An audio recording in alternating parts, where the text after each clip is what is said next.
नमस्कार दोस्तों, मैं आपका दोस्त के.एन. मौर्य और आप देख रहे हैं जहर मुक्त खेती। आप सभी को आने वाले शिवरात्रि और होली की ढेर सारी शुभकामनाएं। मित्रों, आज हम बात करेंगे मिर्च की खेती की तैयारी कैसे करें। जैसे बहुत सारे लोग मिर्च की खेती करेंगे। अब मार्च से लेकर के और सितंबर अक्टूबर तक मिर्च की खेती होगी और बहुत बड़े पैमाने पे मिर्च की खेती होगी। अलग अलग जगहों पे लोग अलग अलग समय मिर्च की खेती करते हैं। मिर्च की खेती में सबसे बड़ी जो समस्या आती है वो आती है रोगों को हम कंट्रोल कैसे करें।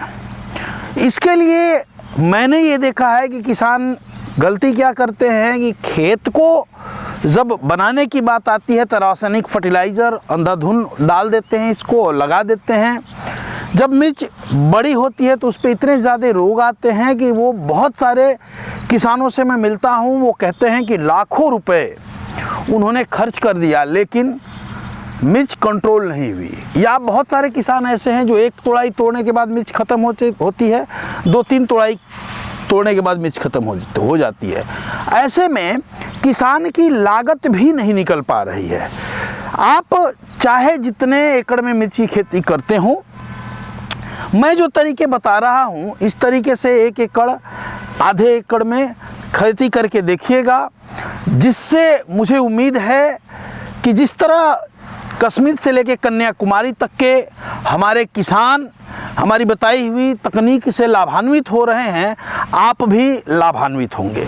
देखिए, जो मैं तरीके बताता हूँ उसमें आपको क्या करना है, अलग कुछ नहीं करना है। अपने दिमाग से ये चीज़ें निकाल दीजिए कि बहुत कुछ अलग करना है। कुछ ऐसी चीज़ें बताऊँगा जिसको आपको ऐड करना है। अलग में बस यही करना है कि रासायनिक फर्टिलाइज़र और पेस्टिसाइड का प्रयोग अपने खेतों में कम करना है और भूमि का ट्रीटमेंट करना है। जैसे अब आपको ये बातें मैं इसलिए बता रहा हूँ ताकि और दिमाग में पिक्चर क्लियर हो जाएगी। जैसे किसानों को मैं देखता हूँ कि आपके खेत में जब मिर्च बड़ी हो जाती है, पौधा बड़ा हो जाता है तो उसकी पत्तियाँ पीली होती हैं, तो आप कहते हैं फंगस आ गया। फंगस के लिए तमाम तरह की दवाइयाँ आप यूज करते हैं, लेकिन ज़रा क्या कभी आपने सोचा है कि फंगस आने की मेन वजह क्या है या क्यों इतने ज़्यादा पौधों पर रोग आ रहे हैं? उसका एक रीज़न जो है, एक बड़ा रीज़न जो है मैं बताऊं, फंगस रहता कहाँ है, फंगस लिविंग कहाँ है, वो है सॉइल में, वो है मिट्टी में। जैसे मिर्च का पौधा था, मिर्च के पौधे का एक पत्ती पीला हुआ, वो टूटा तो जाहिर सी बात है वो ज़मीन पे गिरेगा और जब ज़मीन पे जाएगा तो जो फंगस मिर्च के पौधे में थी वो ज़मीन में चली गई। और फंगस जो है ज़मीन में लिविंग है, जिंदा है। जैसे ही आपके वातावरण में नमी बढ़ेगी, आपने देखा होगा कि धूप है, बारिश होगी, फिर धूप होगी, तो आप देखेंगे कि आपके पौधे पे फंगस का अटैक हो जाएगा। इस कंडीशन में फंगस को क्या चाहिए होता है कि उसको एक बढ़िया वातावरण चाहिए होता है। जब नमी वाला वातावरण होता है तो वो ज़मीन से एक्टिव हो जाती है और आपकी फसल को नुकसान करती है। क्या कभी आपने सोचा है कि बहुत सारे किसान ऐसे हैं जो बहुत ज़्यादा केमिकल स्प्रे कर लेते हैं, बहुत तगड़े केमिकल स्प्रे करते हैं, लेकिन उनका पौधा बचता नहीं है और वो ख़त्म हो जाते हैं? इसका कारण क्या है? इसका मोटे तौर पे कारण बताऊं तो किसान भाइयों, चोट सर पे लगी है और बैंडेज आप पैरों में किए जा रहे हैं, तो क्या मरीज ठीक होगा? नहीं होगा, मरीज मर जाएगा। इसी तरह खेती में करना है। देखिए, जैसे ये खेत मिर्च की खेती के लिए तैयार किया जा रहा है तो इसकी 3-4 जुताई करके, ये आलू का खेत है, आलू खोद लिया, फिर 2-3-4 जुताई करके इसको छोड़ दिया गया है। ठीक है, अब नर्सरी तैयार होगी और नर्सरी तैयारी करने के बाद इसमें मिर्च लगेगी। अब मिर्च की खेती के लिए जो सबसे पहला ध्यान देना है, खेत को इस तरीके से तैयार करना है, इसकी बहुत अच्छी जुताई कर लेनी है। और जुताई करने के बाद देखिए बिल्कुल मिट्टी भुरभुरी हो गई है। मिट्टी को देखें तो पूरा, आज आप 6-7 इंच भी खोदें तो मिट्टी बिल्कुल भुरभुरी है। इसमें कहीं भी जो बड़े बड़े ढेले या घास ओस कुछ नहीं है, सब साफ करके किया गया है। चूँकि यह आलू का खेत है, बहुत सारे किसान भाई क्या करते हैं कि जब खेत की तैयारी करते हैं तो बहुत ज़्यादा केमिकल फर्टिलाइज़र अपने खेतों में प्रयोग करते हैं। मैं जो तरीके बता रहा हूँ इसमें, जब आप, यदि आपका खेत आलू का है तब तो ये 100% ये मानिए कि आपको आलू के खेत में किसी भी तरह का केमिकल फर्टिलाइज़र या रासायनिक फर्टिलाइज़र डाल करके खेत की तैयारी करने की आवश्यकता नहीं है, क्योंकि आलू के खेत में ही आपने बहुत ज़्यादा हैवी जो है फर्टिलाइज़र डाला हुआ है, तो इसे डालने की ज़रूरत नहीं है। इसकी जुताई करिए बढ़िया और भूमि उपचार करिए। देखिए, एक रोग आता है आलू की खेती में कि जड़ जो है, जैसे ही फ्लावरिंग कंडीशन में प्लांट जाता है और नमी बढ़ती है वातावरण में, जब फल लेने का समय आता है तो आप देखेंगे कि जड़ें जो है वो काली होने लगती हैं और काली होकर के पूरा पौधा जो है सूखने लगता है। पहले पौधा मुरझाता है, फिर सूख जाता है। उसका कारण जो है एक फंगस है जो आपके ज़मीन में रहता है, और जो फंगस को कंट्रोल यदि करना है तो आपको जब खेत की तैयारी करेंगे तभी आपको इसका ट्रीटमेंट करना पड़ेगा, भूमि का ट्रीटमेंट करना पड़ेगा। यदि भूमि का ट्रीटमेंट करने के बाद मिर्च की खेती आप करते हैं तो यकीन मानिए, पहला काम यदि जो मैं विधि बता रहा हूँ इस विधि से करेंगे तो एक तो लागत आपकी धीरे धीरे कम होगी, दूसरा आपके खेतों में बीमारियां जो पौधों पे आनी है वो धीरे धीरे बीमारियां कंट्रोल होंगी, तीसरा आपका प्रॉफिट बढ़िया होगा, जो फलियां निकलेंगी वो हिष्ट पुष्ट बढ़िया और शानदार निकलेंगी, जिससे आपको पैसे मिलेंगे और अच्छा बचत कर पाएगा किसान।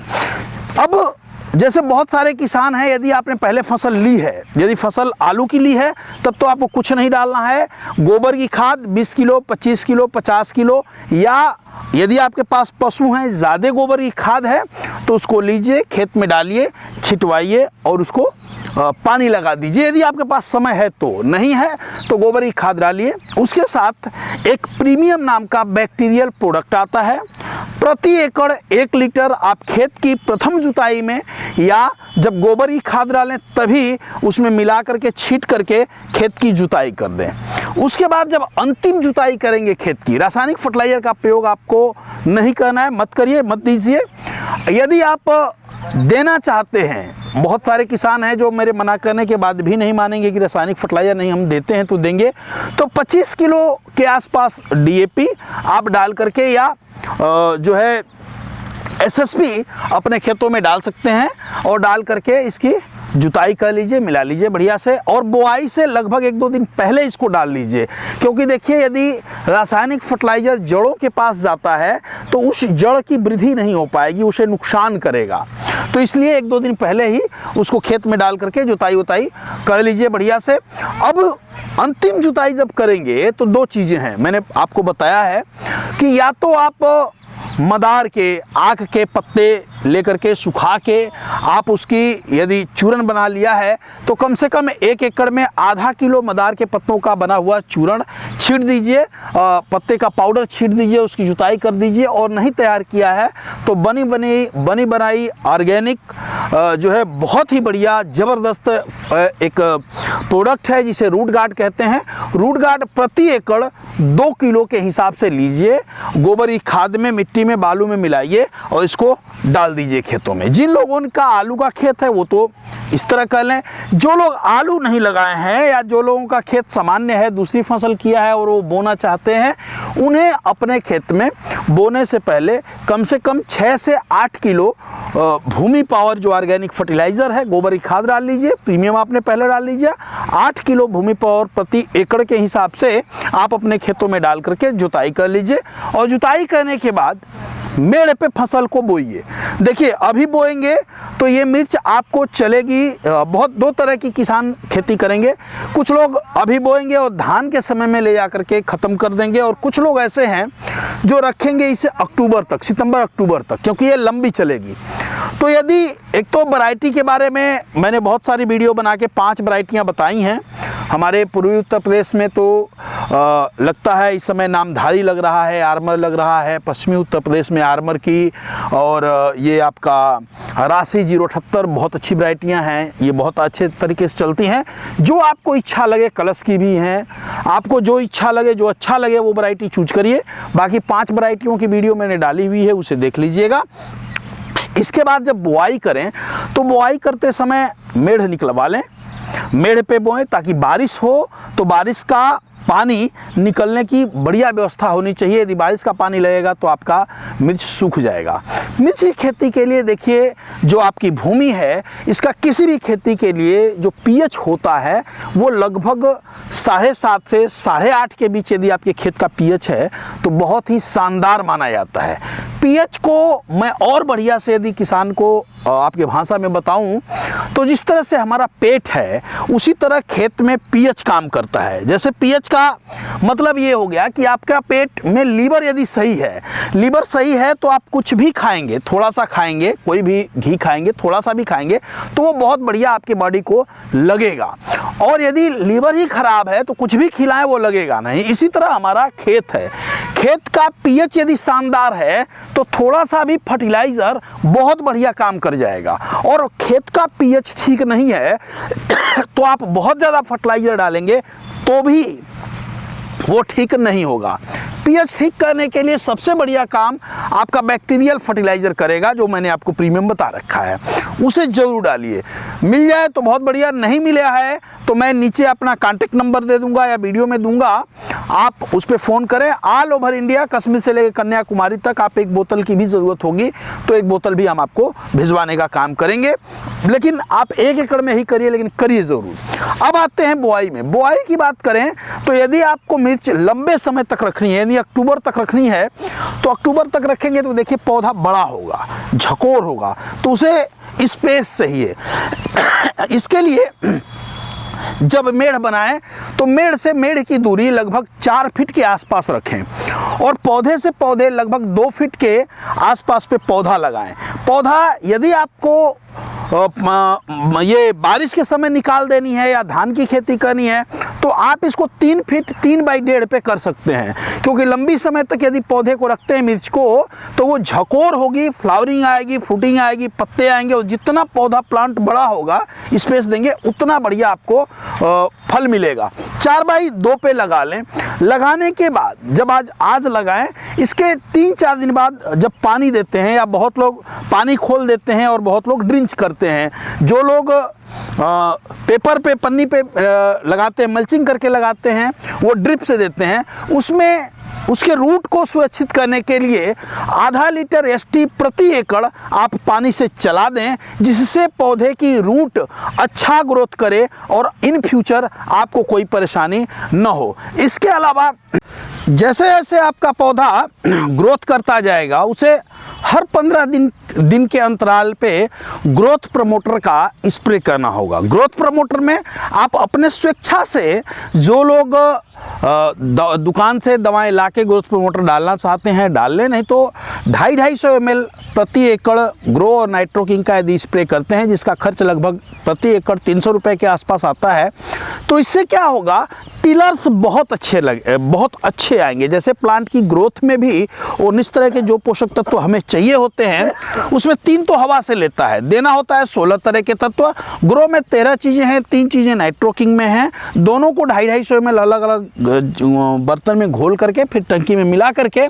यदि 1 एकड़ पे स्प्रे करते हैं पौधों पे, तो उसका बहुत ही अच्छा फुटाव आएगा, जो आपको फुटाव चाहिए। इसके बाद थोड़ा सा आगे चलेंगे तो आपको कीटों का अटैक अपने खेतों में मिलेगा।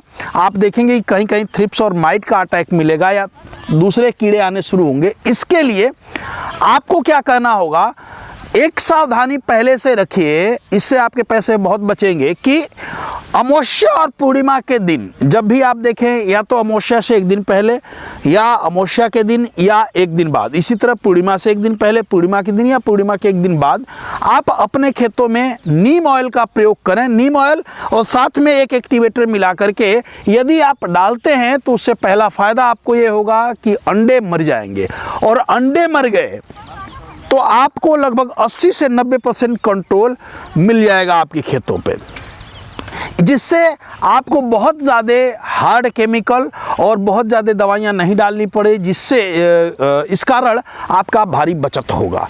इसके अलावा जैसे जैसे आगे बढ़ता जाएगा उस तरह से शेड्यूल मैं आपको इसका देता रहूँगा। यदि आप मुझसे बात करना चाहते हैं तो 9236114711 पे मुझे व्हाट्सएप कर सकते हैं, फ़ोन कर सकते हैं। व्हाट्सएप कभी भी करिए तो अपना नाम, पता ये ज़रूर लिखें ताकि मैं समझ जाऊँ कि आप कौन है। फिर उसके बाद फ़ोन कर सकते हैं। बने रहिए हमारे साथ। ये वीडियो कैसी लगी ज़रूर बताइएगा। जय हिंद, जय भारत, जय जवान, जय किसान।